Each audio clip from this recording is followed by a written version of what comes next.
Om Dakshinasya Samarambha Shankaracharya Madhyama Asmad Acharya Paryanta Smaryad Guru Parampara. आपको the dialogue is going to be English. वंदन और नमन का अंग्रेजी शब्द मुझे नहीं आता, इसलिए आपको वंदन और नमन करते हुए आपकी आज्ञा से शुरुआत करता हूँ. It's a very difficult job which is given to me. Being a sadhak is very simple, but to kind of get into the ocean of knowledge and bring out those few pearls of wisdom for the audience to take away something is a very difficult and tricky job, which with the blessings of the gurus and your blessing, I endeavor on to. Bharatiya heritage is normally called Sanatan. It's very Shashvat, eternal. Even Kathopanishad talks about this heritage, the Sanatan, as Urdhva Mulo Vak Shakha, Esho Ashvatha Sanatana. So Sanatan is called Ashvatha, and Ashvatha is banyan tree. Ashvatha is also called Sanatan. Krishna himself in the 10th chapter of Bhagavad Gita, Vibhuti Yoga, calls himself as Ashvatha tree. Ashvatha Sarva Vrikshanam Devarshinam Chanaradha. So, a banyan tree, as we all know, grows, expands, again takes deep roots, again grows. So, that's the eternal nature of this Sanatan Sanskriti. But what has happened is, in this eternal nature, there is so much of darshan shastras, Vedas, Upanishads, Puranas, Shikshavalli, and Brahman and Aranyak, and there is so much that it's true to say that Ekam Sat Vipra Bahuda Vadanti. Now, it's the same thing the Vipras are saying in different ways. But out of this, what is Advaita Vedanta? Let me also start with a Guru Vandana, Ji. which is directed to the Guru, but the Guru being Parabrahman himself. Yes. Brahmanandam Paramasugadam Kevalam Jnanamurtim Dvandvatitam Gaganasadarsham Tattvamasya Laksham Ekam Nityam Vimalam Achalam Sarvadi Sakshi Bhutam Bhavatitam Trigunarahitam Sadgurum Tam Namami. Now that Guru is Brahman himself. No human being can replace this. Yes. Now, as in the mantra, as it is reflected, we don't have to even go. First of all, let me say Om Shri Guru Bhyo Namaha, which is my Gurus. And since you are sitting here, Jai Shri Krishna.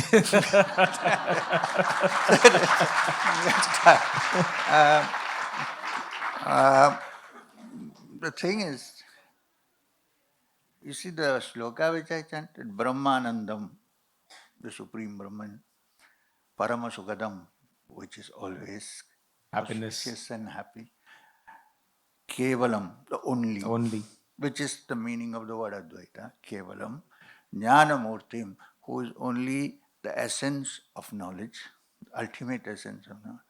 Dvandvatitam, there are no two opposites. When there is no two, there is no problem. Actually, two is the problem. What? Not this, I'm saying. Then, Dvandvati. Then, Gagana Sadarsham. It's like the sky, wide open sky. And then it says Tattvamasya Laksham. And that is which the Vedantin, using the word Tattvamasi, which is one of the Mahavakyas from Lagu Mahavakyas from the Upanishad and from the Vedas, tries to understand. When he says Tattvamasi, Tattvamasi, Tattvamasyadi Lakshyam, that is the aim. Ekam Nityam, always there.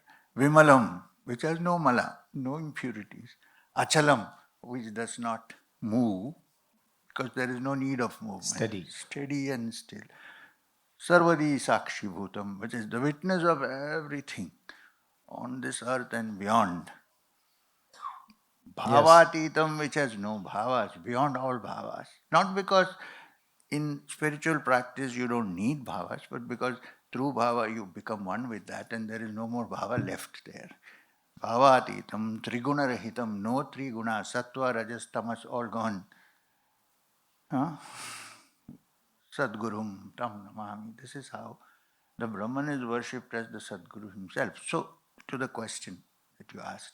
So, among this whole Sanatana Dharma, all kinds of scriptures, ancient and modern, Yes. where is this Advaita? Now, Advaita is based on the teachings of the Vedas and the Upanishad. What happens is normally when people say Vedas, they think only of the Samhitas, Samhita portion. But the Vedas consists of Samhita, Brahmana, which are the ceremonial part, then the Upanishads, which come at the end. Right? So, therefore, Upanishads, the study of the Upanishad is called Vedanta because they come at the end of the Vedas. End of Vedas. Vedanta. Vedanta. So now there are 4 Mahavakyas in the Vedas. One, of course, is Tattvamasi, Prajnanam Brahma, Ayam Atma Brahma, and Aham Brahmasmi, which we should carefully say about. Which doesn't mean that the body is Brahman, although Advaita covers it in a way saying Sarvam Kalvidam Brahma. There is nothing other than the Brahman. So, this idea of oneness, that the ultimate reality is one, and anything that you see in this world, in one way, Sankhya says is derived from it, but the Advaita philosophy of Shankara says that it is an appearance on the Brahman. It is an avarana. It's not the reality. So the idea of Advaita Vedanta purely, as Shankara puts it, Shankar Bhagavad Pad puts it, is Brahma Satyam Jagat Mithya. So there is only the Brahman and there is no world. So if you ask, why did God give us so much misery? The pure Advaita, with Anubhava will say, what misery? From where? When the great Ramana Maharshi, contemporary times, was sick with cancer, somebody went and told him it must be paining for you, all this. He said, can you ask the question, who has the cancer? Because from the ultimate point of view, there is no cancer, there is no nothing. When you are established there, it is pure Brahman and there is only one. The Sufis also call it Ahad, which means there is only one. Okay. Now, all the other things that are seen according to Advaita may not be agreeable to many schools of thought, but according to the Advaita, of which the most prominent commentator, of course, was Shankar Bhagavad Pad, is that there is one Brahman, and any multiplicity that you see is a result of our mind's visual capacity and what comes through our senses. And in the ultimate essence, Brahman is free. If I may quote something which is so extreme Vedantic thought from the Upanishad, not even from Shankar Bhagavad Pad, who has commented beautifully on it, of course. Yan manasa namanyute yanahur manomatam tadeva brahmatvam vidvi nedam yadidam upasate. Now this is a statement, even Krishnamurti has not said this. Which means, who you consider to be revolutionary. Yes. What it's saying is, yan manasana manute, that which your mind even cannot grasp. But because of which the mind owes its existence to, the capacity to think. Tadeva brahmatvam vidvi, understand that alone is the Brahman. Nedam yad idam upas, nothing that you worship. Now, if you look at pure Advaita, there is no worshipper, there is no worship, everything is the same. The essence of it, Shankaracharya himself wrote in the Nirvana Shataka, where he said, there is no disciple, there is no world, there is Chidananda Rupa, Shivoham, I am the nature. This, in essence, is true Advaita. Pure, true Advaita philosophy. But No. No. Please continue. So the essence of that philosophy of all these things, Vedas, Upanishads, Dharma Sutra, Smriti, Shruti, ultimately the essence is Advaita. Advaitic Brahman. Yes. That Brahman. But even the great Bhagavad Pad, after having said this, also was the author of several other stotras Yes. like Saundari Lahari, because Ganga Lahari. Ganga Lahari, also many various other Yes. Annapurna Stotram. Annapurna Stotra, Diksha Viveka, hundreds of things are there which he has done. Also, Bhaja Govindam. Although there is a controversy, some people say some other Shankar, but doesn't matter. These are all historical controversies. But I think he wrote it. Bhaja Govindam, Govindam Bhajam Mudamate. Now, to call somebody a fool, I can't do it. Shankar Bhagavad can do it. So I don't see really a contradiction, because if such a great Advaitin can write something like Saundari Lahari, Shiva Shaktya Yukto Yadi Bhavati Shakta Prabhavitam, it's an entirely devotional text celebrating the arising of the energy in us, which is Shakti, and going to the Sahasrara and resting with Shivam. But in the ultimate essence, Advaita is that whatever we say, you quoted something very nice from the Rig Veda just now. Ekam sat vipra bahuda vedanti. There is one truth. But but you may have more questions, so I'm not going to continue now. My question, leading question to that is that we also have this thing which says Ekoham Bahusyam. Yep. Yeah. So one Brahma expresses itself into many more forms of Brahman. Yes.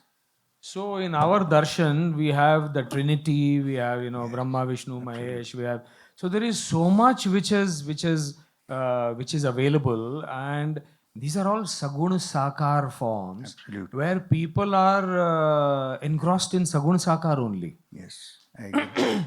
Eventually, the journey is from Saguna Sakar to Nirguna Nirakar, which is Advaita, the essence. Which is Advaita. Advaita. Yeah. Even Sant Gyaneshwarji because you are from the Nath Parampara, so was he Nivritti Nath's? Of course, he was Nivritti disciple. One of the greatest stars of the Nath. Yes. So even he said, Tuja Saguna Manu ki Nirguna re. So I really don't know at the end of it, because eventually the English word experience can be at best anubhav. Whereas we as sadhakas are taught to do anubhuti.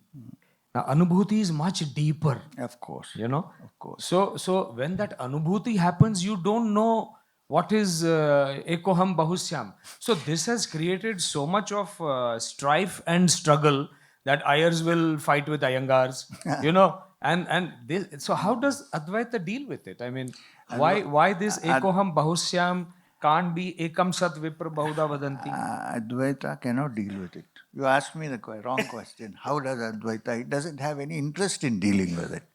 See, it's like this. But the pure Advaitic thought can come and be expressed only when somebody really has touched that supreme level of understanding. Yes. Otherwise, in practical terms, when I'm sitting here, there is duality, right? You are there, I am there, they are there, they are listening, I am talking.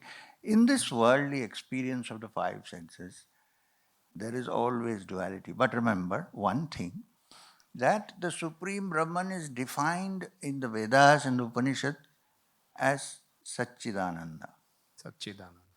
Now, Sat and Chit, Sat meaning the reality, Chit is it is conscious, and then Ananda. Now, this is something very interesting.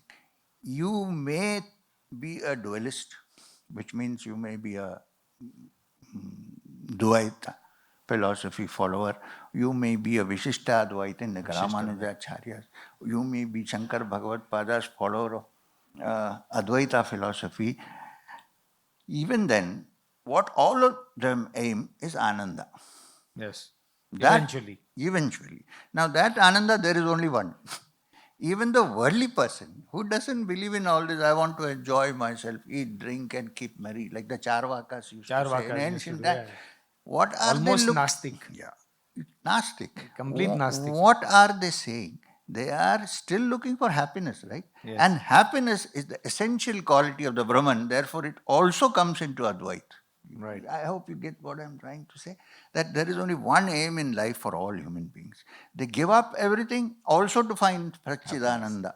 So that Satchidananda is the ultimate single aim of all aspirants, no matter which they belong. I was having a conversation once with a great Swami, I don't want to mention names, who belong to the Dvaita Sampradaya. He's no more, very elderly person, one of the founding figures of the Ayodhya movement in those days, and very frail, thin, very wonderful man. So we used to be very close to each other. But his only thing is, he would not allow me to interpret the Gita, for instance, in purely Advaitic form. He would say, no, it's not. So one day he called me to his school, Pathshala, called Purna Prajna in Bangalore. And he said, you talk about the Bhakti Yoga chapter of the Gita, 12th chapter. third chapter, and I will translate it into Kannada. I said, if I say in Hindi, these people, no, you say in English. And I realized, oh, he can translate from English. I did not think so before. So he started translating. And then we came to a place where Krishna says to Arjuna, Arjuna asks, it's one of the few chapters which begins with Arjuna Uvacha. Uvacha. So Arjuna asks Krishna, some people say that the Supreme Being is Nirakar and the highest and so on and unpalpable and so on. Some say no, he can be worshipped in form like yours. You tell me which is correct. So Krishna explains to him what the rishis said in the Vedic times was fine, that is true. The ultimate Brahman is one and without Formless. form and so on. But we human beings are so attached to our senses, we are attached to our indriyas. Therefore we live by nama rupa, name and form, and therefore to tell a human being to suddenly reach that supreme Brahman, it Not does possible. not work, and therefore it is a better idea to go through form, nama and rupa, which includes mantra and everything. So I translated it that in English. Then Swamiji in the end started translating in Kannada, and I found that he missed that totally. I said, Swamiji, he said, Krishna said worship only the form. I said, what about you shut up. I said, okay. He didn't say shut up actually. He said, chup raho. I said, okay. So what I'm trying to say, I feel personally, being with Maheshwarnath Babaji, my guru, who was of course from the Nath Sampradaya, I personally feel, I may be right, I may be wrong, that in the beginning, to begin our spiritual progress, it is a nice idea to think with duality, that there is a supreme reality. This is the form. And form or without, it doesn't matter. And I need to touch that. When I touch that, then great beings have realized that there is nothing other than that. So with this great person, once I heard that, I said, okay. So they have a Pariyaya, in the Pariyayam. Udupi Krishna Udupi temple. Krishna. Every 3 years. Pariyayam festival. No, change change the mats. mathas, 8 yeah. Ashtamatas. Yeah. So my in-laws happen to be in Udupi, you know that. So I used to go there and morning take a walk from the house close by. I take a walk and then I go to when I finish and come out. Many people think I'm an Advaitin. Who doesn't know? I go to temple. I love going to temples. Yes. So when I went into the temple and come out, Swamiji usually would have finished his puja and standing there. So he said, hey, when did you come? Chalo, mat chalte. So we used to go to the mat. He never drank coffee or anything, but he would ask the kitchen to make a cup of filter coffee. And we had a chat. One day, I told him, one question, Swamiji. Suppose I worship Krishna. I'm fond of Krishna. Actually, I consider Krishna as my Ishta. Suppose I worship Krishna. I'm so absorbed in this Krishna I have forgotten that I exist. I have forgotten. There is only Krishna for me. Now there is only one, right? He said, yes. Then he said, no, no, no, no. Wait a minute. Then you will come back again and then you become two. You see? So Because this that sampradaya is a Dvaita sampradaya. So they like to stick to that Dvaita. So therefore, I am saying, from my understanding, is that for ordinary human beings like us, we need to start with something. And when we start, there is always the duality. Even I consider myself a jiva trying to attain the Paramatma, Supreme Brahman. I start like that.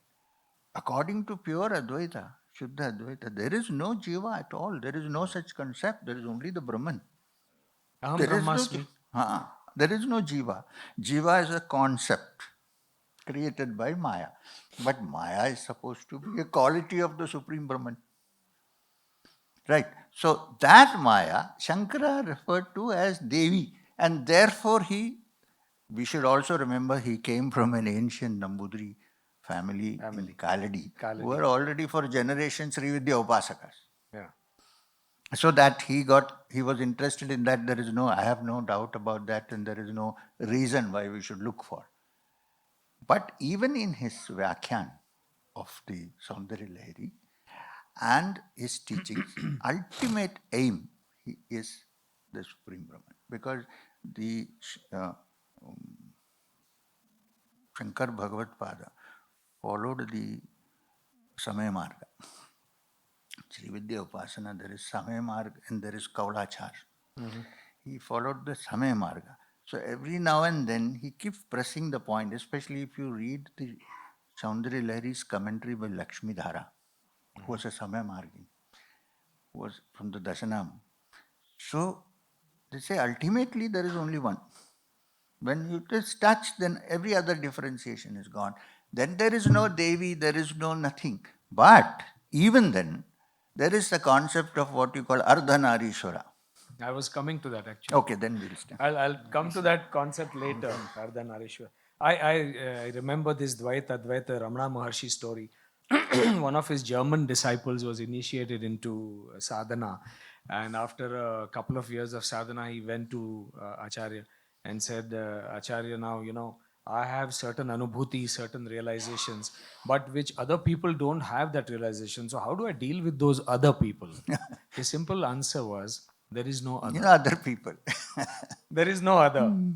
You see, so every enlightened soul eventually comes to the same realization that there is no other. Even Krishna, as you rightly said, though it's a sagun sakar to nirgun, even bhakti, he says, patram pushpam phalam toyam yome bhaktya prayachiti. Tadaham bhakti uparitam ashnami prayatatmana. Correct. So bhakti has no existence. It's a sukshma thing. It's a bhav.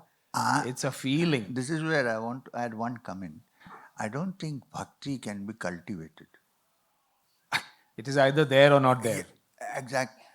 It's a spontaneous feeling that wells up in some and does not well up in others. Well, we how don't know would what you to do then- about it. I mean, it happens, but But how do you explain Purandar Dasa then? Yeah. Because So- Purandar Dasa, the Sahukar, was such a oppressor, and then something happens to him, and the bhakti comes to this. That's something. Yeah, that's something. Then he says Bhagyada Lakshmi Param. No, that something I think rarely happens directly to a person. Right. Kanadasa was a different. Is not an ordinary being. Otherwise, it happens only when you're in touch with God's grace, of course, can make it happen, but without that. Yes. When you are in touch with someone who has touched that reality. And this is very rare. Absolutely. You see, people used to go who were complete atheists, who didn't, even Swami Vivekananda in the beginning. He was a great follower of George Ingersoll once upon a time. But when people went to a person like Sri Ramakrishna Paramahamsa, something lit up inside them without their own knowing it.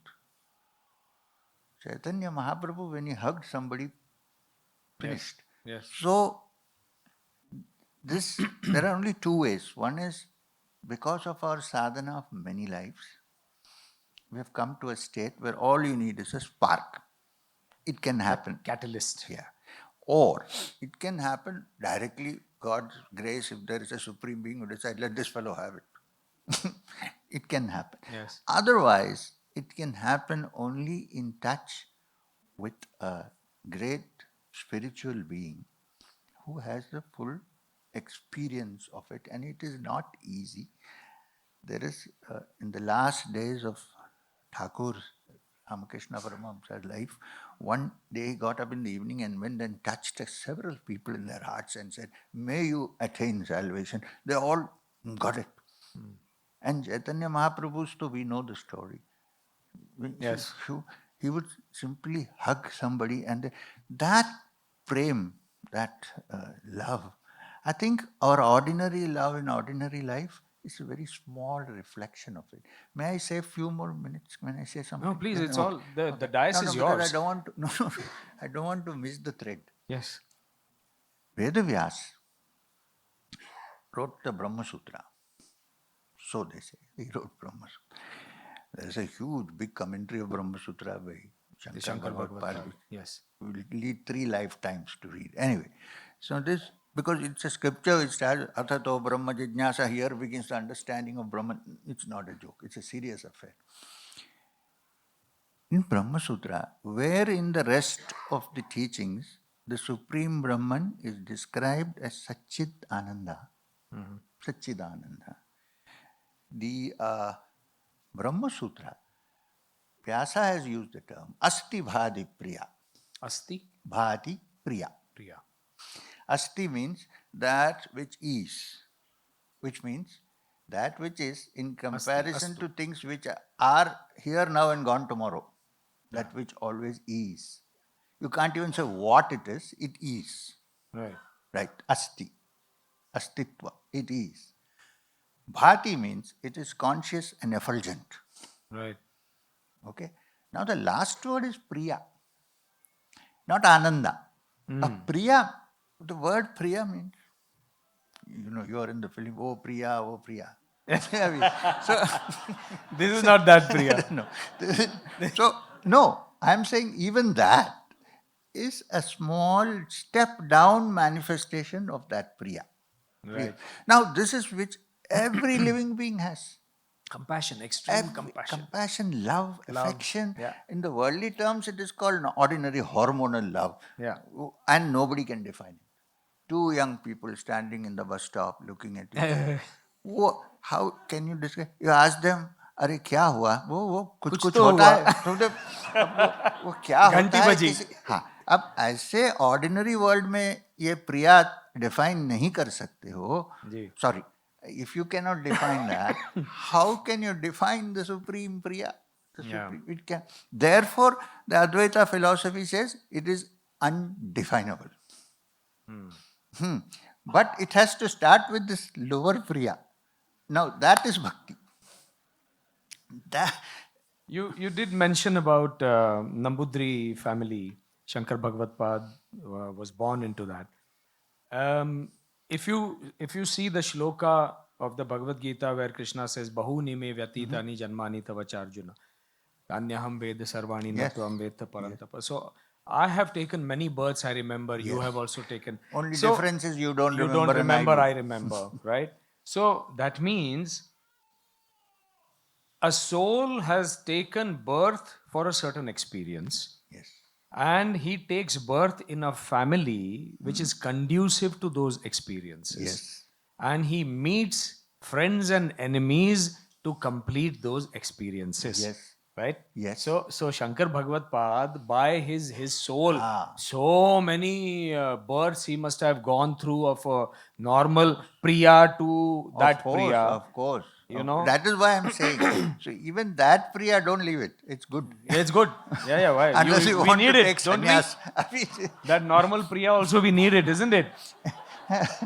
Yeah. Now, since you are on that subject of the Gita, now in the 6th chapter, which is the Abhyasa Yoga, we could call meditation. There is one chapter when Arjuna gets very frustrated and says, Krishna says to Arjuna, You have to keep your mind like a flame when there is no wind. Steady. Steady. Sorry, I had to look this side. So, and so Arjuna said, "This is not possible for me. If you would have told me to control the wind, keeping the flame steady without, this is not possible for me." So then he says, what happens to me, a person like me, who does not succeed in my spiritual practice, and I am attempting spiritual practice, so my world is also lost to me. What happens to such a person? He's called a yoga bhrashta. I could not succeed in yoga. What happens to me? Am I damned? What happens? Krishna explains to him nicely. Since you told me this, he says, such people don't have to worry. It is yoga bhrashtas. When they die, they will be born under such circumstances. Correct. Either in a place where there are wise men who have been connected to this system for years, or he may be born in a wealthy family whereby by the time he is grown up, he begins to realize the uselessness of it. Correct. I mean, I have everything, it doesn't seem to work. The dollar is not going to give me happiness. So, in these two circumstances, a person is reborn. And then from there he starts moving. Therefore, you find phenomenal growth, which is not found in Sudden others. spiritual growth. Which is not found in many. You see, it's even the Dakshinamurti Stotram, Yes. written by Shankar Bhagavad Yes. Pad. The dhyanam itself, the beginning itself is so beautiful. I can't say just like that because in our Mat Parampara we sing it, Yes, you know. yes, So yes. it's like Mauna Vyakhya. Maunam In the Vyakhya. Shirali Mat. Shirali Mat, Chitrapur Saraswat Mat. Mauna Vyakhya Prakatita Parabrahma Tattvam Yuvanam. It's Yuva. Yeah. युवानं Correct. वर्षिष्ठान्ते वसदृशिगणैः आवृतं ब्रह्मनिष्ठैः Correct. आचार्येन्द्रं करकलितचिन्मुद्रमानन्दमूर्तिं स्वात्मा रामं मुदितवदनं दक्षिणामूर्तिमीडे. So those disciples who are sitting there are vriddha. And the teacher is young. Teacher is young. And he is sitting with a chin Chin mudra. mudra. Now, And he, everybody understands. There is no word spoken. yes, But Maunam. This is what. But that only Dakshinamurti. Dakshinamurti. So, surprisingly, sir, Dakshinamurti, I always, because my Mat Parampara is from south, I am aware of Dakshinamurti. I don't see that in the north. As Adi Guru form of Shiva, Dakshinamurti. Because it's called also Dakshinamurti. So he is content with Dakshina. Right. But then Kali is also called Dakshin Kali. Dakshin Kali. Right. So anyway, sorry. So this Chin Mudra, Chin Mudra. the many Vedantic teachers have described the Chin Mudra as, when you point to the outside world, usually we point like this. Huh? When we point to ourselves, we don't do this. We do. Kya samjha?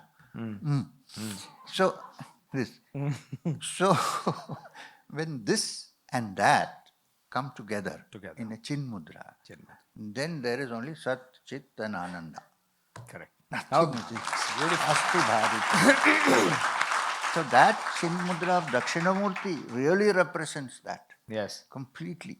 Totally. And again, he is sitting under Vatamula Nivasini. Vatamula. So again and again that Vata comes. Even in Krishna, there is a Vatapatra Shayanam. Vatapatra Shayanam, but when you refer to the 15th chapter, Ashwata is actually the people tree. People tree. Yeah.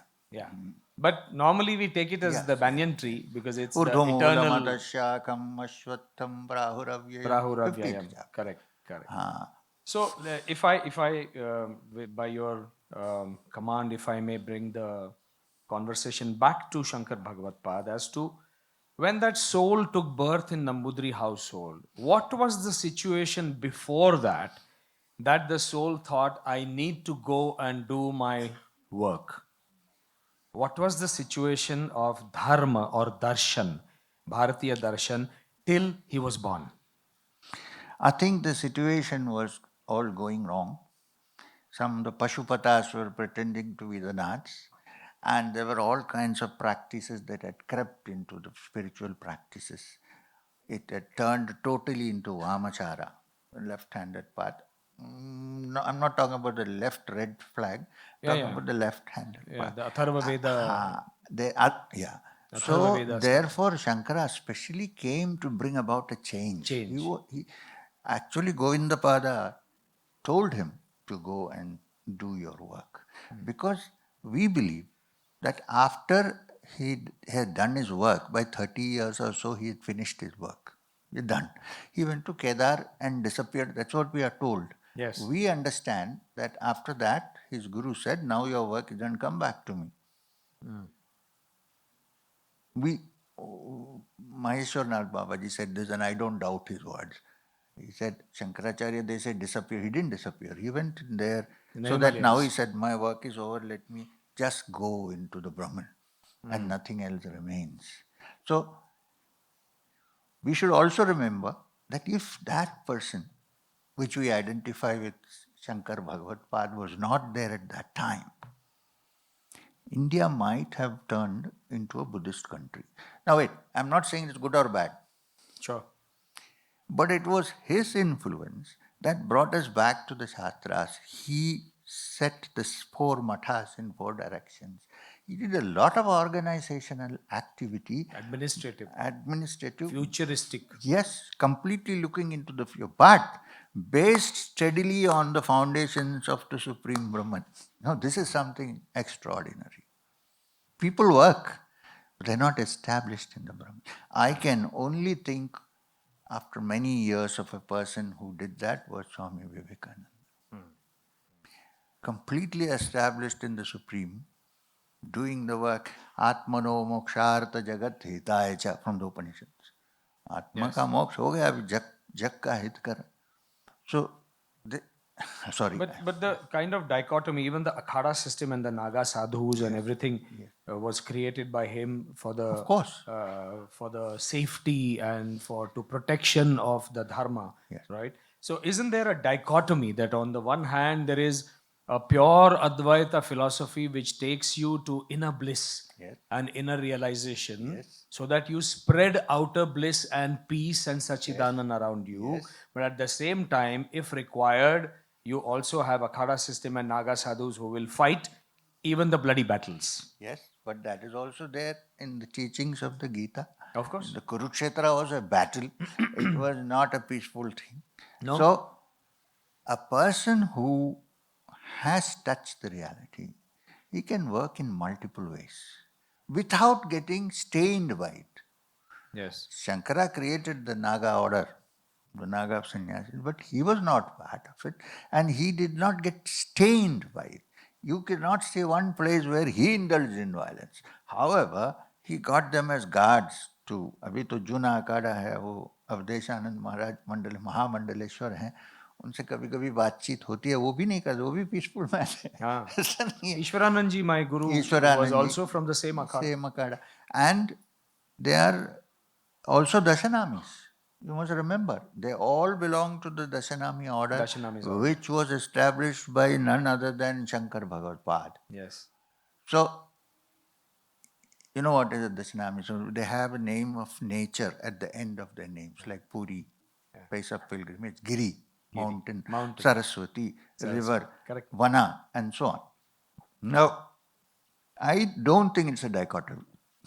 I don't think it's I think a person who has touched the reality, the supreme reality, is sometimes commanded by the supreme reality to do certain things, and it does it to perfection. Would you say that when you touch the supreme reality, your vision becomes so broad and all round, that unlike those 4 blind men touching the elephant as the Drishtanta of Gyaneshwari, where each person says, okay, this is a Ajgar, python, this is a pillar, this is a wall, but only when you touch that supreme reality, you say an overall picture that this is an elephant. Just like the So story. in that overall picture, you also see Daivi Sampada, you also see Asuri Sampada. Of course. Right? You see everything. In it, everything is there. There is no thing which is not existing in that circuit. You see everything. But you look at it in essence as only the Brahman. Yes. As Guruji, I would want someone from the audience also, we'll take one or two questions from them so that Yes, they of have course. so many questions in their mind. That they do Someone or from keep here, asking me all the time. someone wants to ask a question, a query. Jigyasa, that's the meaning of Upanishad. Guru ke charanon mein baith ke jigyasa karo. Yeah? आप मत बोलिए फिर यहाँ आ जाएंगे चरण. कोई बात नहीं गुरुजी. जी, please introduce yourself and ask a question.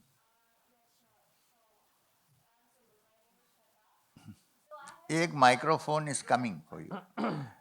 हाँ. Okay, my name is Shweta. So I have one curiosity from last long time. So question is about, because it's Devi temple, I will say, about Tripura Rahasya. हाँ. I will say in Hindi, there is one line जो मुझे कभी confuse करता है बहुत ज़्यादा, जी जी बोलिए. कि मिरर में, आप त्रिपुरा रहस्य पढ़ते हो क्या? हाँ चलो. हाँ मिरर में पूरा ब्रह्मांड दृश्यमान है. जी. ये मुझे मतलब I want to see that कि कैसे है, क्यों है. So I want to that because वो लाइन में ये है कि त्रिपुर रहस्य का वो है मतलब समरी, कि पूरा ब्रह्मांड एक मिरर में दृश्यमान होता है.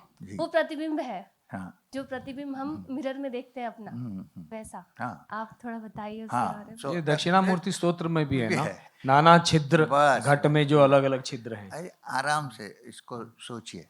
You look at the mirror, right?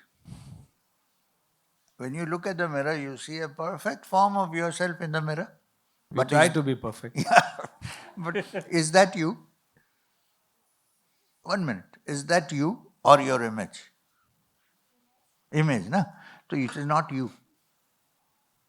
However much you would like yourself to be seen in that image is not you. When you move out, there is no reflection in the mirror. है ना? So the supreme reality is like that. What you see in the world is a reflection of the mirror of Maya. When you move out of that reflection, you are there. You may not even see a reflection in the mirror. पूरा ब्रह्मांड mirror है. पूरा ब्रह्मांड में जब हमें पता चलता है और अनुभूति होती है कि हम ये नहीं है, पर ब्रह्म का अंश है. अंश ही बोलता हूँ मैं थोड़ा सा हम्बल से. तो तब ये पूरा ब्रह्मांड जो मिरर में दिखता है पूरा डिसअपियर हो जाता है. कुछ नहीं है, खाली वो है. और वो it will be experienced by you as a witness. But that when you say witness, it means there is something to witness. This is the wonderful thing. That there is nothing to witness. There is only the witness. Because the moment there is a witness, there is a definition out there. Acha, let me put it this way. In Malayalam, we have something called Harinama Sankirtana. And Harinama Sankirtana is supposed to be a Sankirtana. Everybody sings in the evening in the house. But it's called Sankirtana, but it is pure Vedanta. One of the slokas is Kannina Kanna Manamagum Kanna Adina Kanna Idunna Purul Tananna Rimalava Anandamanda Hari Narayana Namaha. Hari Narayana Namaha is expressed. Arthat.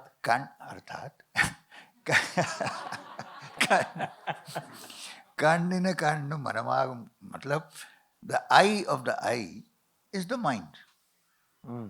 Because if the mind is not there, even if your eyes are open, if my mind is in the Himalayas, I don't see anybody there. Images are there. So the eye of the eye is the mind. How blissful it is when I understand that the eye of the mind is me. Eye of the mind is me. Me. That mind is the mirror. The me is one whose image is reflected there, but it is only a reflection. I am not the reflection, mind you.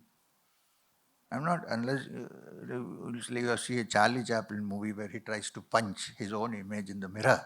Otherwise, it's an illusion. This is what it means. आप ये सब क्यों पढ़ रहे हो? तो advanced वेदांतिक दोनों पढ़ते होंगे. ये पूछ रहे थे केदार जाना है कि हाँ हरिओम स्वामी माइक जी। दीजिए उनको. माइक्रोफोन. हाँ, Written Hariom question. Swami ji, I am here in the group of Shankar. हाँ हाँ. Yes. Swami ji, Swami Vivekanand पहले मैं once. स्वामी जी नहीं हूँ. चलिए. हाँ. Guruji. Ji sir. Swami Vivekanand once said that Vedant is the future religion of the world. Yes. Now that we see in this contemporary world that there are a lot of dualities and a lot of differences that are prevalent. Yes. So will it be right to say that the time Swami Vivekanand talked about Has not is come. here? Is not come. It's coming. Coming maybe, but not come. If you're in Europe, it's coming. And the initiatives that are being made, the efforts that are being made by initiatives like Ekatma Dham, are they headed towards the same goal? They should. I hope they are. If they aren't, they should certainly head towards that goal. If Swami Vivekananda said something, I do not have any doubt that it will work. You know why? Because if you read the complete works of Swami Vivekananda, it's a text which was first before its time. And even now, you can read it for 100 years. You will find new things there. I used to know Swami Ranganath Ananda, Ranganath Ananda, Ji. famous, he was also later on president of the Ramakrishna Mission. Everybody knows that he didn't have his education beyond 10th standard. He was from Ottapalam, from Trichur, from Kerala. So one day I asked Swamiji, Maharaj, how do you speak? Because you seem to know everything when you talk. So what is the secret of your knowledge? He said, you won't believe this. He said, I started my life washing dishes in the Ramakrishna Mission, Mysore. Mysore Ramakrishna Mission, I was washing the kitchen dishes. This is where I started my life. But I have read Swami Vivekananda's complete works cover to cover 20 times. And all I am saying is there. You see, now, so if Swamiji he has said it, I know it also. Surely in the future it is going to happen. What you just said brings me to Hastamalak, because I had pinned this particular thing, because here's a boy in Kerala again, and till the age of 7, 8, he never spoke, he never demanded anything, he never cried. He would always go and sit on some kind of a small mountain or riverside and never say anything. So the parents were quite worried as to our boy is abnormal. So when Shankar Bhagavad Pad went there to their village, they took him to Shankaracharya ji. And there was that eye-to-eye contact, जो कहते हैं हम आत्मिक संबंध. He realized who that soul is. And he asked him only one line, Kastvam Shisho. What happened, Shisho? Kasya kutosi ganta? Ki naam te tvam kut agatosi. What is your name? Where have you come from? Where are you going? This is the whole life journey. Where have we come from? Where we are going? Most of us don't know. His very first, as you rightly said, the religion of Vedanta, the very first stanza or the shloka that he says, Hastamalak Uvacha, Naham Manushyo Nacha Deva Yakshau, Na Brahman Kshatriya Vaishya Shudraha, Na Brahmachari, Na Grahi Vanastho, Bhikshu, Nacha Aham Nija Bodha Rupaha. This is the essence. This is the essence.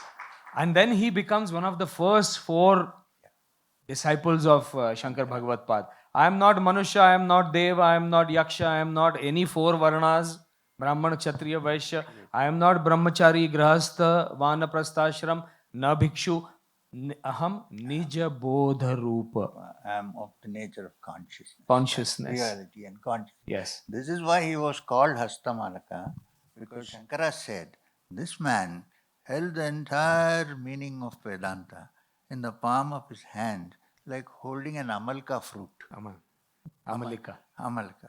So he called him Hasta Amalika. This is the name. So he said, because this chap, everybody thought he was crazy or an idiot by birth or something like that. Yes. So, but he was a man established in the reality. Yes. The supreme reality. Supreme. Yeah. So therefore he didn't speak because sometimes words cannot express it. What is exactly, if you sum up, Somebody had another question. yeah, I'll take, after this one more question, I'll take your question. He has to agree, no?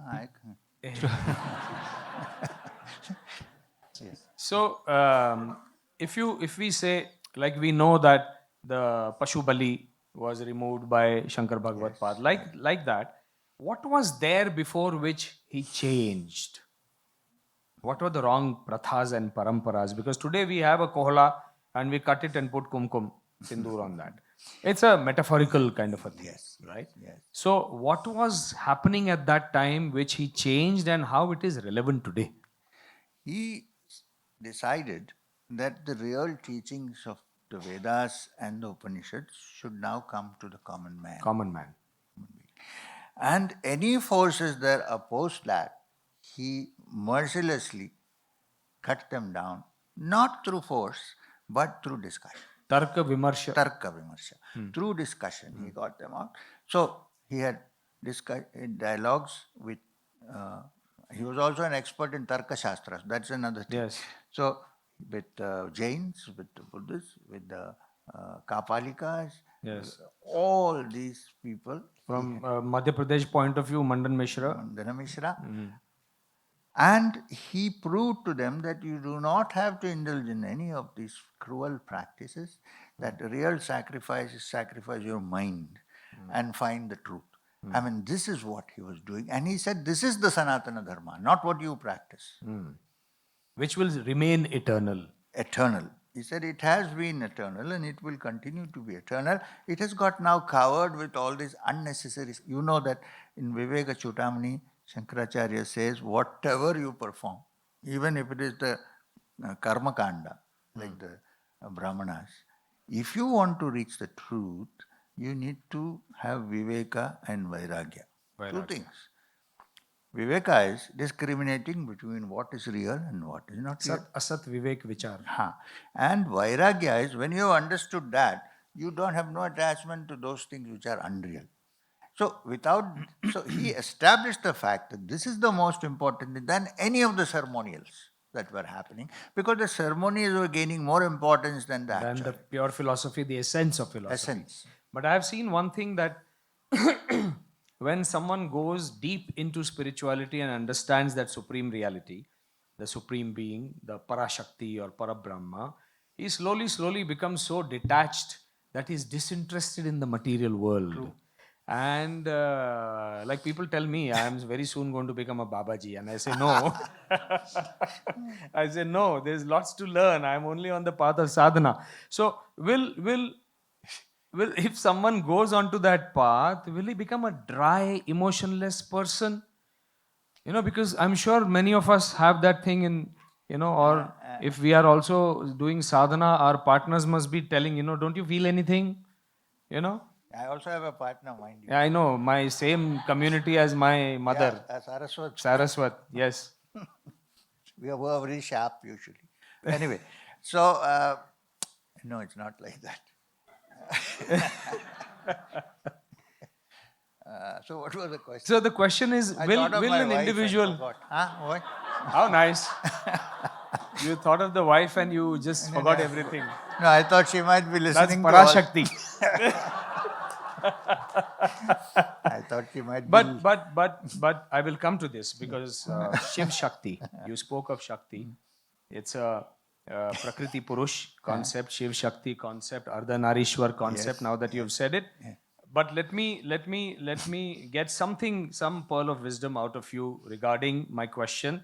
Will a person become detached, means dry, without any compassion, without any care to I don't care kind of a thing? Will he become like that? No. Look at the history of all the great souls. We will start with Shankar Bhagavad Pad. he had established, I have no doubt that he had established in the Supreme Brahman. Absolutely. Totally. Now, sannyasins, according to the sampradaya, are not allowed to go back when their mother is dying. He went back. Do you think he had no compassion? That his mother, who has given birth to his body, he went back and he said, I'm coming back before you die. They say that he chanted in his ears and she left. So it is not like that. Sri Ramakrishna Paramahamsa, here contemporary example, Chardamma. he had reached the highest. No one can say that he had no heart and compassion. In fact, he had so much compassion that people used to wonder if it is okay for him to have this much compassion. Because, and then come to someone who's the Jnana Marga. And the one thing, since we mentioned this, Swami Thakur used to say to Swami Vivekananda, you think that you are a Vedantin, intellectual and so on, and that I am the Bhakta. Actually, it is the reverse. I am the Vedantin and you are the Bhakta, which means what? Swamiji also had a large heart. And in contemporary times, you cannot find a better Vedantin. And when he was in Maharashtra traveling somewhere, one of his very close friends died. So someone who knew both of them met him and told him that this guy died. He burst out into tears and he cried. This guy was astounded. He said, I thought you were a sannyasi. You're beyond all this. Beyond all this. He said, you think I worked all these years to turn my heart into stone? Yes. I said, my heart is more compassionate than before. Yes. So that is not true. It is not like that. But it normally happens to people. So what is it So that that one means should they be are not careful really about? going into the proper path. Okay. If you don't have a heart, you don't have a life. Correct. And if you don't have a heart, hridaya is something which is from the word hiri and daya, compassion. Compassion. If that is missing, then your hridaya is missing. Correct. The essence of your being is missing. So it's not as if those who are Vedantins are totally free of kindness, unselfishly expressed. Yes. Is nothing, not different from the Shakti of the Supreme Being. Yes. But it is used not for oneself, but for others. Loka Sangraha. Loka Sangraha. I think so. I'll- In fact, I have seen Ramana Maharshi was from the Jnana Marga. Yes. He found out by himself. Everybody can't do that by asking the question, who am I? Simply by saying, who am I, you cannot reach what Ramana Maharshi reached. Not possible. I know a lot of people sitting, who am I, who am I, who am I? I mean, if it's in the West, they will put you in the asylum. Because this guy doesn't know who he is. Or here in India, they'll put you in films. In films. I don't know. They'll wake up and say, who am I? Where am I? I don't know that. Anyway, I can't say anything because my son-in-law is also in the film field, so I can't say. Right. So, anyway, so what did I say just now? Ramana Maharshi. So, but then everybody thought he's a dry philosopher. No. When people used to sit near him and read devotional texts, he used to shed tears of compassion. So, I do not subscribe to this idea. Right. So, I'm going to come back to Shiva Shakti since, that's my ode to Bhanap community, Chitrapur Saraswats and your wife after I take that question. Please introduce yourself. First of all, I would like to thank this big teamwork and Festival of Oneness, Nitish Bharadwaj, which I am seeing lively. I am just wanted to put my heart to you, sir. I am a professor, doctor, and a teacher in Chirayu Medical College, senior doctor. I just want to know one question. Right now we are conscious. You're asking No, him or him. No. You're asking him. Right now we are conscious. When we go to sleep, we don't know what is happening. And then a person goes into coma. So there are three states of mind. When we are conscious, we are talking. Jagrata Avastha. Okay. Number two, when we are sleeping, we are not knowing what is happening. And the third is when a person goes to coma. So as a doctor, I would like to know what is consciousness and what is life, and how is it related to. In fact, one more thing I would like to add, there is a state of known as REM sleep. And that is a sleep which is rapid eye movement. Yes, yes. PGO spikes is there, pontogeniculo-occipital, and there is a lot of movement of the eyeball, Yes. which makes us feel very sleepy. If we are disturbed, we have not slept. So there are a lot of things I don't know. As a medical science, things have to be taught by you, sir. Now the problem, sir, is that I don't know much about medical science. Now, seriously, I am very frankly, I should admit that my level of understanding of medical things is not like yours, because you know better. However, since you're talking about waking state and so on, which has been touched by Vedanta, in fact, the Mandukya Upanishad deals entirely with this subject of three. They have actually described three states, and then the fourth, which is one is the waking state, Jagrita Avastha, where we think that everything is real, which of course is need to be questioned a bit, but we think everything is real. And this is a natural state which needs no explanation, because everybody, I hope, is in the Jagrita Avastha. Then the second is the dream state, Swapna. Swapnavastha. Now, in the Swapna Avastha, there is a dream. In the dream is very real while you are dreaming. When you wake up from the dream, in the dream, you are a doctor in the waking state, right? In the dream, you may be a physicist. I was about to say compounder, you won't like it. So, in the dream state, you are a physicist. Suppose, it can happen. And in the dream, when somebody is chasing you, it is very real. You run for your life. Somebody is coming with a knife behind us. When you wake up, you don't see anything. There is no such thing. It was a dream. Now, Swapnavastha. Now, it's also called Tejasa, because even though we see it with closed eyes in darkness, it is lit by itself. There is light. And since you are a doctor, I'm saying that if you are running out of fear of somebody running behind you, when you wake up and you're still looking if the person is behind you, and all the parameters that fear brings into us when something is really happening are there. Pulse is racing still for some time. Heart is beating faster. You're breathing faster. All these, but actually it doesn't exist. It is a dream state. The only difference between waking state and dream state is that your doctor so-and-so, when you wake up from the dream, you're still the dream doctor. I mean, there's a continuity. While in the dream state, there is no continuity. One day you might be somebody, next day you could be somebody else. That is not there. But otherwise, it is very real. Then you said about sleep. No, coma, I don't know. I'm talking about sleep. Now, in sleep, in deep sleep, which is called Shushupti, in deep sleep, you are not even aware that we exist. Forget about coma. Even in deep sleep, we don't know. And there, but we are enjoying. Because when we wake up, we say, oh, that was a beautiful sleep, blissful sleep. I'm enjoying still. But I don't know at that moment that I'm enjoying, because I have no self-awareness at that point, in deep sleep, in Shushupti.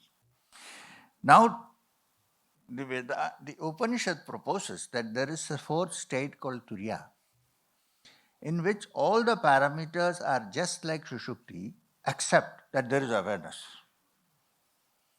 That everything else is exactly like that, but there is awareness, and that awareness is experiencing the bliss, which normally we say only when we wake up, oh, that was a blissful sleep. It's still there.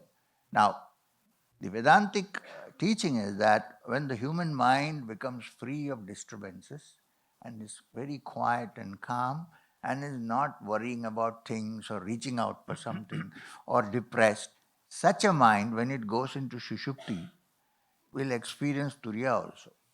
Unfortunately, there is no way to go into Turiya through deep sleep. Otherwise, it would have been very easy. We'll all go and fall asleep and hope that we'll get into Turiya. Now, so Turiya is experienced only in waking state, when all other parameters of sushupti are there, but there is awareness. Now about coma, I really don't know, but I have heard in samadhi, I can tell you, it is almost akin to coma. If you go into savikalpa samadhi or nirvikalpa samadhi, it is very close to coma, because anybody who sees you who doesn't know this will think that you're in a coma. But actually you're not in a coma.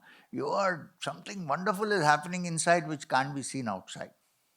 So I am proposing, theorizing, that perhaps in the coma, the person is going through many things inside his brain which we do not know, because there is no reaction. It's possible that even in deep coma, the person being still alive, if he is still alive, or parameters are there, medical, then he might be in a state where something is happening to him which he is not able to express, which we cannot figure out. And I think that state is very, very close to what we call samadhi, nirvikalpa samadhi. Except that in that state, definitely one knows that one is absorbed in the bliss of the Brahman. Here we do not know. Only neurologists and neurosurgeons and those who work in this field will be able to figure out what it is.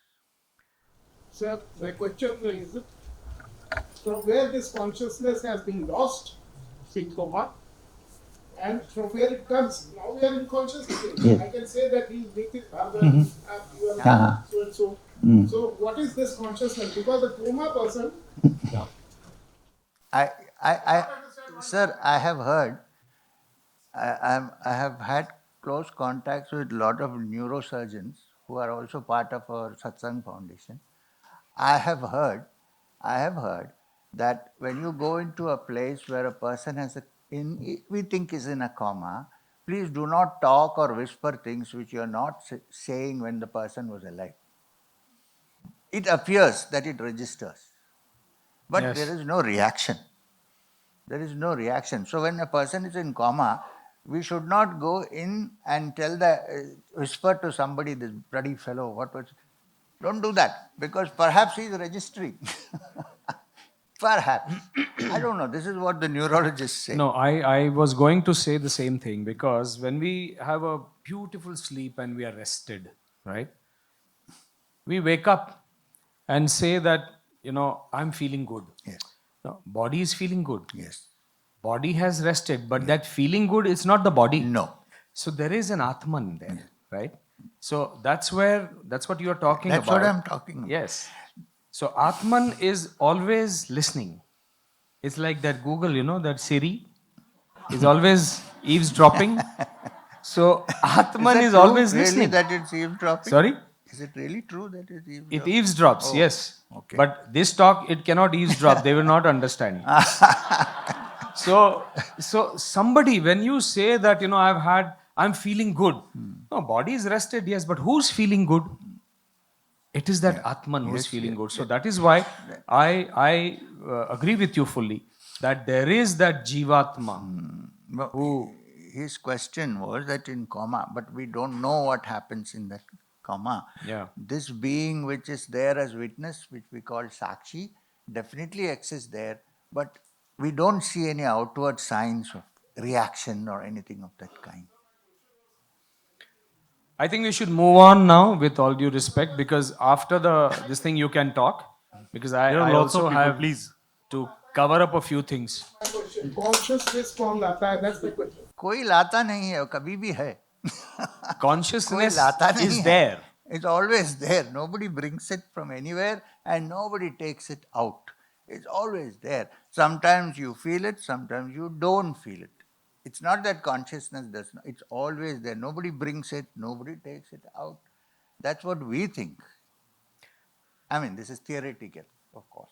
So this brings me back to that Shiva Shakti concept, because right from childhood, whenever we would go to Uma Maheshwar, it's Uma and Maheshwar. Bhavani Shankar, then you have to go to Durga. You go to Shanta Durga, you go to Mangeshi. Yes. So that Shiva Shakti concept, I remember Swami Ishwaranandji once saying very beautifully that in his Guru Purnima lecture, that Shiva is Thairya, stability.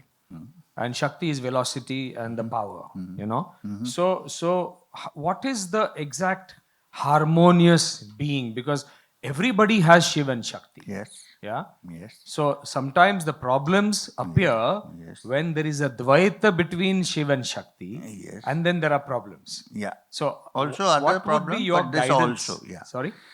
Both. Yeah, this Yes. is also there. So See, what would be your guidance as to how do we constantly keep the Shiva element and the Shakti element alive within us so that there is no disharmony?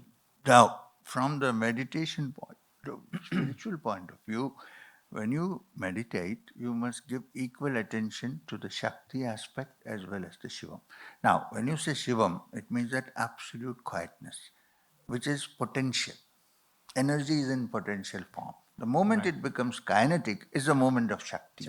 But it is the same source. So we should keep this in mind in meditation. Now, in practical life, we should act in such a way that we not only respect Shiva but also the Shaktis. Shakti, correct. So, even in, we say, when we practice Kundalini Yoga, for instance, or Sri Vidya Upasana, we do not force the energy to go up because it is not possible. And if you do that, there are dangerous consequences. So, we pray to the Shakti and say, please, we are requesting you to move from the Muladhara. So, in meditation, this is important. In practical life, to improve the situation, we should give at least a kind hearing to what comes from the feminine side and not rush into saying that we are superior and we are going to do it. So this has a great tradition in the Shastras. Even great teachers like Rigveda already has the Sri Suktam. Shri Suktam. Yes. And in many places, Shiva in Tantra is represented as Shiva Shakti. And therefore, in daily life, we should understand while we live this life that even a woman or a Shakti in this world has a small aspect of Shiva. And even a man who is a man by biologically has Shiva but also a little part of Shakti. So if we can balance both this, it will be wonderful. I'm not talking about hormonal balance. I'm talking about the mind balance. Correct. Correct. Even the Gita says that. Absolutely. Daya, Kshama, Shanti, Yes. Smriti, Meda, Dhriti, These are Kshama. feminine qualities. Yeah, these are feminine qualities which a man must keep them alive. You know, when a child is born and it is helpless, who looks after the child? Not the father. It is the mother. She gives milk to the child, she looks after the child, and she suffers so much pain during delivery of a child, which we don't do anything. We just do our job and walk off. I'm sorry. So,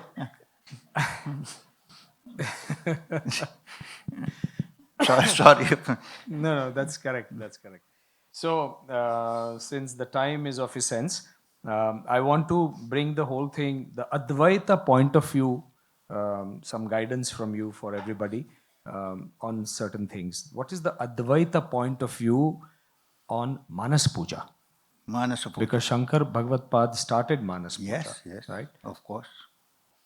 No, after all, when you do puja or any kind of worship, duality is essential. Two people are there. One is doing the puja and the deity is being offered puja. That is Right.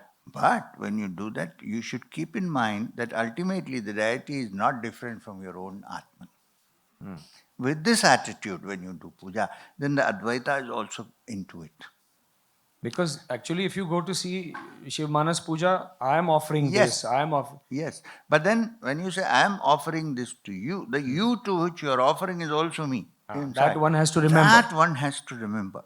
So that means wherever we are sitting and doing the puja, the Manas Puja, it has to be that Aham Brahmasmi, that Brahma within also has to be taken into consideration. Absolutely. It has, because that is primary.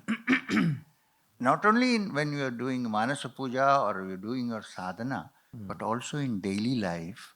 When you meet people, of course, there are two people. But you should say, but even that person, deep down, it is only the Brahman.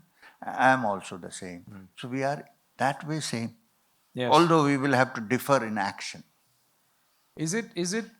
Can bhakti be done from Advaita point of view without submission? No. Is submission required? Many people have a problem with that. You have to submit. Let me put it this way. Why? Because the main problem to touch that supreme reality is the ego, is the ahamkara. And the ahamkara cannot go without submission. Correct. And when the ahamkara goes, there is nothing to do then. It's done. Everything is over. It is the ahamkara that stands in between like a wall. And to get rid of that ahamkara, of course, the stress on the real aham has to be there. But Yes. the akar, it covers it, has to be removed only through submission, through devotion, which is probably why Shankara sang the Bhaja Govindam. For a Advaitin of that stature to say Bhaja Govindam, Govindam, Bhaja Mudamathe, I mean, it's not easy. Samprapte, sannihite, kale, nahi rakshati, dukrana karane, all these grammatic constructions are not going to help you. Chant the name of Govinda. I say that it is a great cry towards Advaita, not away from it. One Shankar Doot asked you about Advaita being the dharma of future. What is the actual, how does Advaita look at this terminology, dharma? It's not religion. No. Because religion, No. to me, when No. you read Oxford Dictionary, the word originates from the word relegate. To relegate. Relegate means to bring down. So religions actually bring you down. No. So that's why the Shruti makes a differentiation between Smriti and Shruti. Shruti is that which is received during high levels of spiritual development, which cannot be questioned because it comes from a completely different plane, not with our ordinary intellect. Now, to go beyond the ordinary intellect, one has to understand the limitations of the intellect. Now, I think, and many teachers have taught so, that the most intelligent person very soon discovers the limitations of the intellect. Otherwise, we are chanting the Gayatri. Every day we are saying, Dhyo yona prachodayat, may my intelligence be stimulated. So, is it against intelligence? No. So, but the person who is really, really intelligent very soon realizes the limitations of the intellect. After that, what happens? You need a heart. Yes. Dry reasoning will not take That us. anahat has to be there. Exactly. Anahat. And anahat is also called anahat because unstuck. Right. Right. So the next, can I take one question from here? The lady here. He said one lady here. Lady here, I said. So if you are a lady, There's lots of questions, no? So नमस्ते गुरुजी, नमस्ते sir. मेरा नाम अंकिता है. मेरा question out of curiosity है. आप कुछ time पहले द रणवीर शो पे आए थे गेस्ट स्पीकर पे, और उसमें आपने अचानक से रुद्राक्ष निकाल लिया था. मतलब कैसे? वो अभी भी नहीं बता सकता हूँ क्योंकि रुद्राक्ष नहीं लेके आया हूँ pocket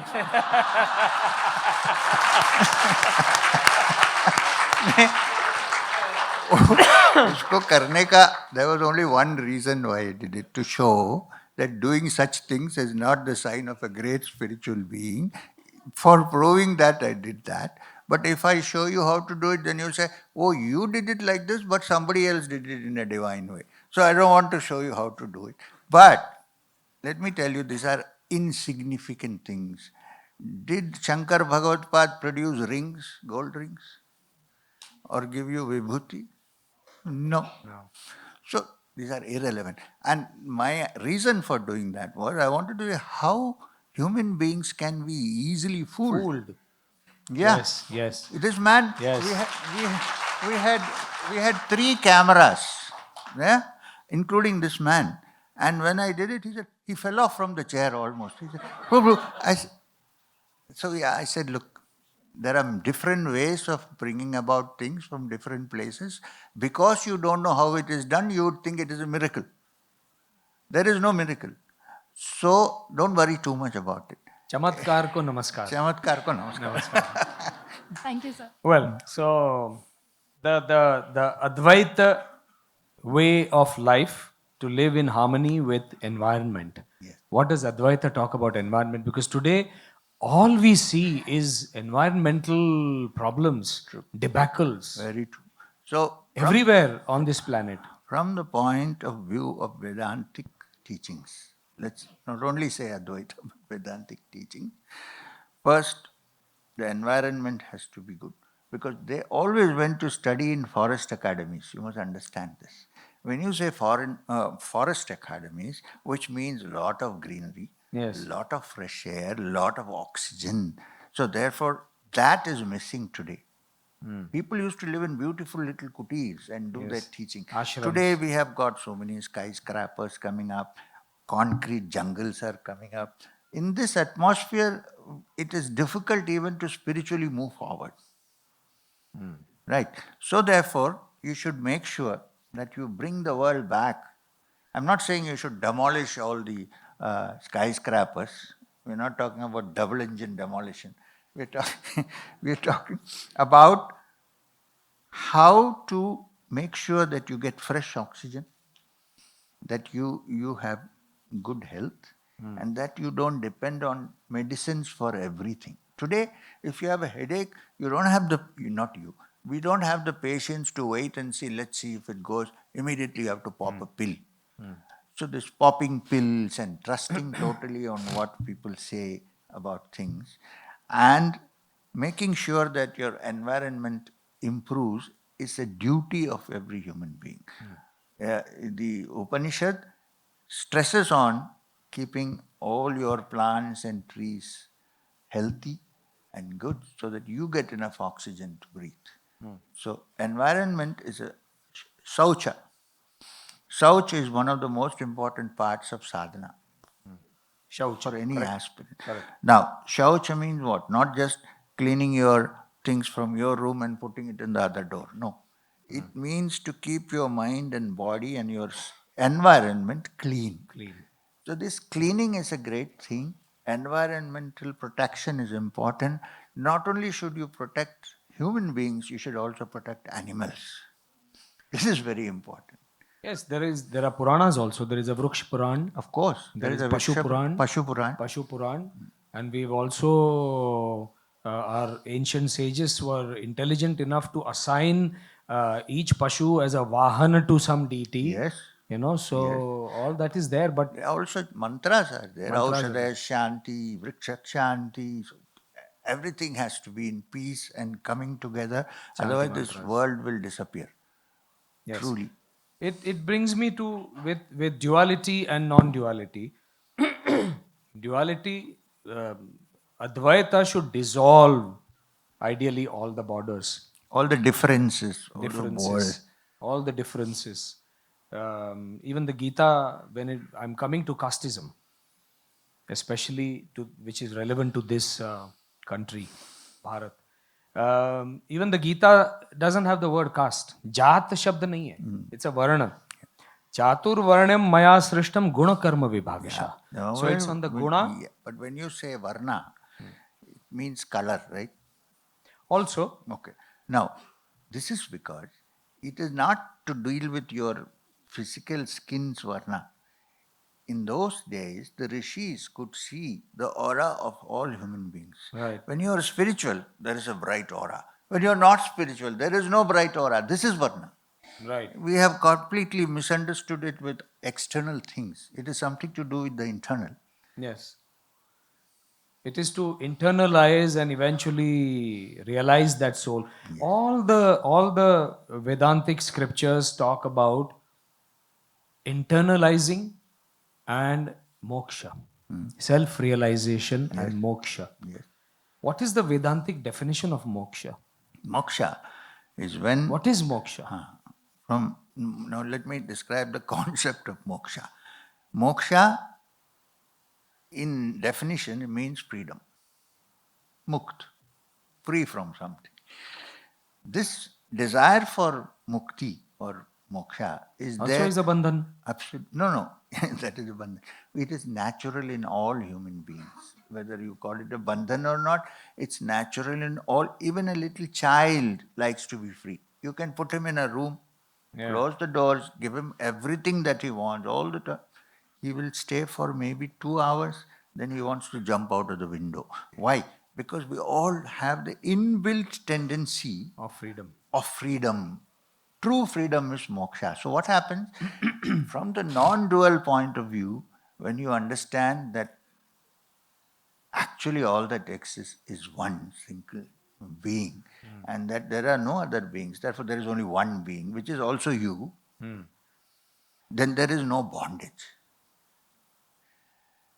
There is no bondage because who is bound? What is bound? So this is the understanding that is called moksha. So now for that you have to first start by freeing yourself from many things which bind you. Yeah. Can I link this to maybe the first step of that ladder? Can it be according to Patanjali Yoga Sutra, Yogasya Chitta Vritti Absolutely, Nirodha? absolutely. Because that's how you chitta and vritti is Yoga your desires. Chitta Vritti Nirodha Nirodha. is the golden line. Golden line. Yes. So that is the line that you walk on. Yes. So slowly your desires will cease. Yes. Even desire to have moksha will also When cease. you have moksha, where is the desire? Yeah, where is the desire? So that is the true freedom. That is one way, yogic way of moving. Right. The other is, the great devotees say that when you have surrendered totally to the Supreme Reality, in form or without form, then there is nothing left and you are free. Yes. That's also there. There are two ways of looking at it. Guruji, I used to always wonder while shooting, especially when I was doing Vishnu Puran, I was doing various avatars of Vishnu, Mahavishnu. And someone or the other is doing worshipping Vishnu. Vishnu appears and says, Tumko jo vardhan chahiye mango. And the person would ask for something. I once told Ravi Chopra ji that, actually, because we went with Satyajat Swamiji to Kailash Mansarovar Yatra, and we used to do a lot of sadhana there on the banks of Mansarovar. I came back and I was shooting for Vishnu Puran. I told him, actually, if the God appears before me and says, Mango tumko kya chahiye, I'll say, kuch nahi chahiye. God appearing itself It's a big thing. is finished. No, what There is more do nothing you more to want? ask. All I will say is, leke jao mujhe. Leke jao Leke jao mujhe. bhi nahi hai. Huh? I leave it to you. I leave it to you. Isn't it? And then some Garud has to come, Vainateya has to come and take like Tukaram. Sant Tukaram. Rare. Where do you see Advaita in the literature of Kabir and Tulsi and Surdas and Tukaram and Jnaneshwar, all the Sant Vangmay? It is not easy to find pure Advaita as preached and taught by Shankar Bhagavad. But everywhere there is a thread that says that there is only one being. There is only one way. This is there. Even among the Sufis. The Advaita of the Sufis is not exactly what Shankar Bhagavad taught. Yes. Because here the Brahman cannot be prayed to, cannot be answered. The Parabrahman, can you pray to the Parabrahman? You cannot pray. When moment you say pray and you get a blessing, then it becomes again Dvaita. So, in that stage, there is no such thing. There is nobody to pray. There is nothing to pray for. That is there. In all the disciplines, it is there. Like Sant Tukaram ji used to go and sit on that tila. Yeah. And he has written Vrikshavalli Ama Soyari Vanachari. So he's, as you rightly said, they used to go to the forest. Absolutely. So even now, if you need some kind of peace You and should go to all distractions to be this thing, you go to the Himalayas, you go to the forest, for any kind of meditation and sadhana. I definitely want you to, I want you to elaborate on meditation a little bit because, this is the book you gave me. You wrote this for me. Yes, yes. I do. Yeah, and someone brought this for me. Yes, yes. And it's such a wonderful book that I want you to briefly tell people how they should meditate, how they should start going within. What is it that they need to do? Because when I meet people and they say, I meditate for 2 hours, I said, don't tell me all that shit. You sleep. And people think You sleep. You are in Swapnavastha at best. You're dreaming. or daydreaming. Or daydreaming. Yeah? That's not meditation. So, what is meditation and how should people initiate themselves into meditation? It's a slow path. One thing is that there is no system in the spiritual practice that does not prescribe some form of meditation. If you are a worshipper of Devi or a form of the deity, then you have ways and means in how to worship the deity. Then that becomes your meditation. Because it is not easy for people to sit down and shut their minds and keep Think of thoughts nothing. out. It is not easy. I mean, it is possible, but it is not easy. So I would say a little bit of Ishtadeva Puja is a good form to start meditation if you don't want To make that mind steady, Steady. like it was told to Arjun. Yes.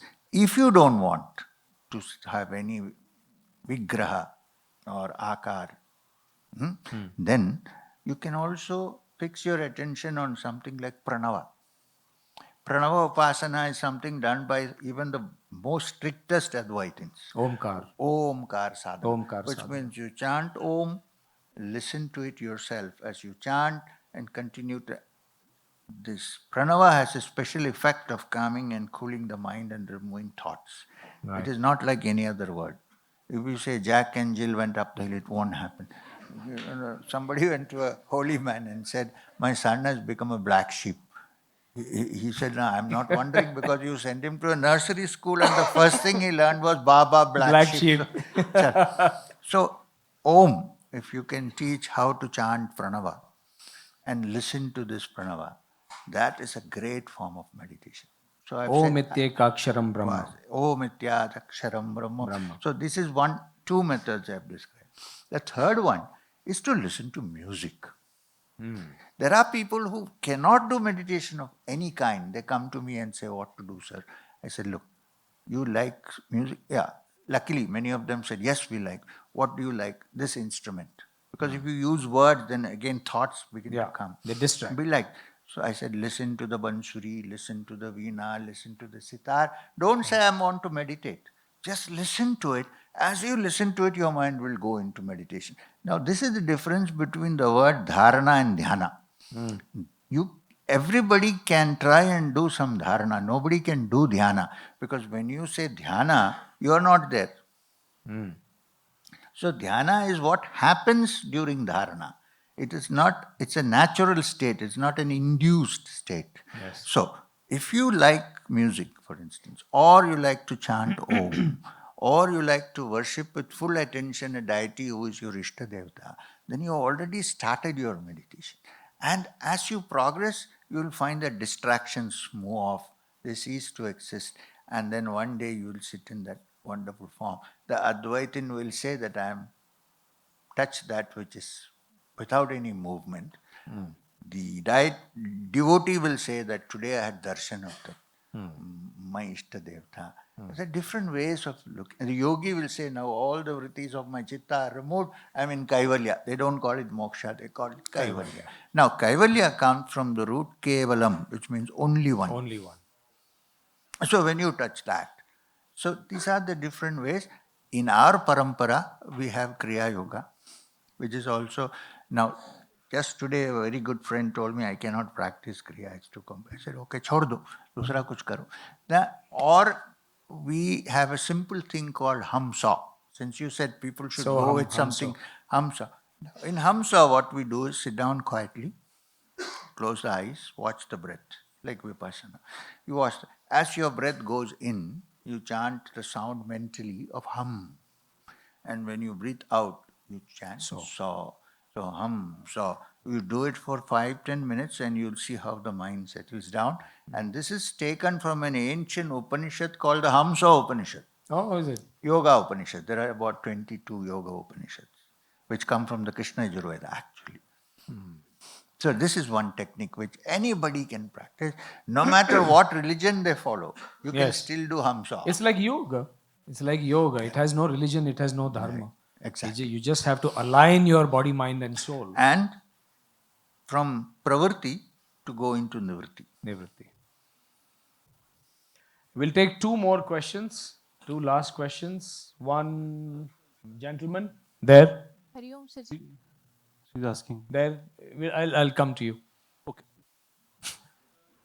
You,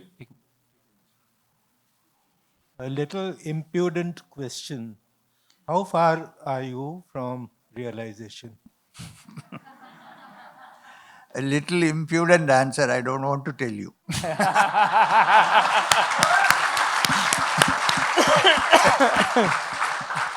There was a lady here. Sorry, sir. There was a lady here. Yeah. Hari Om, sir. My question is, how can Sri Deen Dayal Upadhyay ji. Upadhyay's concept of integral humanism, which is Ekatma Manavvad. yes, inspired by oneness, be used today to combat socio-economic political issues in the contemporary world?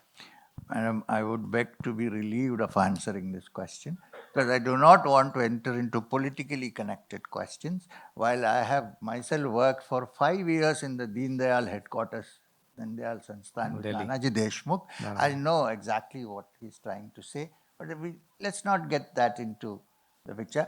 Basically, what he's trying to say is that all economy, all movement, everything that happens in society should have an adhyatmic center. Without Foundation. Adhyatmic foundation. Without the adhyatmic foundation, however much you build everything, it is likely to fall to pieces. I mean, this is the basic from which he starts. Because humanity is more important than any other reform. So, I don't want to go, it's a long subject. I've studied it for many years. This lady here. So can simplicity, can being simply happy lead to self-realization? Let me tell you this. Self-realization is a word which has been bandied about quite a bit. You know, so only when one feels discontented with things as they are, that even the khoj, the search for realization begins. So if you're content with everything, that's fine, no problem. But then at some point in life, we begin to get discontent. Something is happening which is not okay. Then you begin to wonder, is there something else other than this? Please remember that the first chapter of the Bhagavad Gita is Arjuna Vishada Yoga, which means the yoga of Arjuna's sorrow. Now, without that sorrow striking Arjuna, he would not even have asked serious questions about how to find the truth. Right? So, at the moment, if you're happy and fine, that is no problem. Be happy. But remember that this earth is a very temporary thing. It is here today and gone tomorrow. I'm not trying to make you unhappy. I'm just giving you facts. This life, you here today and gone tomorrow. And then if you say, this happiness which I have may vanish with me when I'm dead, when I'm gone, not you, anybody I'm talking about. Then begins the search for, is there something permanent? There begins the spiritual search. At the moment, if you're happy, it could also be that in your past, your mind has, in your past lives, your mind has developed so that today you're born with a mind that is peaceful. This is also possible. Right? We cannot overrule any of these things. This is also possible. Maybe she's in a stage where the mind is quite settled. Good. Continue to be in that state. Make sure that whatever happens does not disturb that. Then perhaps you will go to this point, which is the essence of your being. Someone from here? Nobody's asked from here. Better be a good question. Yeah. Pranam Guruji, and my obeisance to you and Nitish sir. Actually, it's a very simple question. Uh, the great Guru Adi Shankaracharya has written so many books, and so he has authored so many things. Yes. So for a beginner like an ordinary sadhak or a beginner like me, What would you suggest? Yeah, what should we start with so as to understand the Exactly. thought process of? Before you go into this, my understanding, Yes. before you go into the study of the Upanishads and all that, go do a study of the Viveka Chodamani. Yes. It's important to study the Viveka Chodamani. It's really the crest jewel of wisdom. So, you study the Viveka Chodamani to start with, and then go to other advanced texts. This is my advice. mention, I want to sum up this whole evening today. Vivek Chudamani says one of the shlokas, I think third shloka it is. Durlabham trayame vaitad devanugraha hetukam manushyatvam mumukshatvam mahapurusha sanshraya. Three things are very, very rare to come to us, for which we need the blessings of the Supreme, the Parashakti, is Durlabham Trayame Vaitad Devanugraha Hetukam. Manushyatvam, the humaneness, the feelings for humanity, means not only human beings, environment, Pashu, Pakshi, everybody, the ultimate compassion. Mumukshatvam. Idea Emancipation, wanting to go and be one with that Supreme, and Mahapurusha Sanshraya, Satsang, Sadhu Sangama. That Yoga Vasishta also says Sadhu Because Sangama. if you don't have Sadhu Sangha, you will fall into Dursanga. Dursanga. Absolutely. Very easy. Absolutely. So like Kara, Sanskara, Vikara. Yes, exactly. Likewise, that is why today I think I must congratulate the organization and the Nyas to allow us, all of us are fortunate to have a Sadhu Sangama. Maybe we're all Mahapurusha Sanshraya. It's your sadhana. You see, it is different than learning something, reading something and talking, but experiencing an Anubhuti. Now you're embarrassing me, but thank you. Thank you very much. Dhanyavad. Thank you very much. I thank all of you for being here. And Nyas and all the Shankar Dutas, thank you very much for such wonderful rendering of the stotras. Thank you very much. And thank you to everyone in the Nyas for allowing me this opportunity to be the moderator and ask questions which I hope I have touched upon a few questions which were in your mind. Thank you very much. Thank you. Jai Shri Krishna.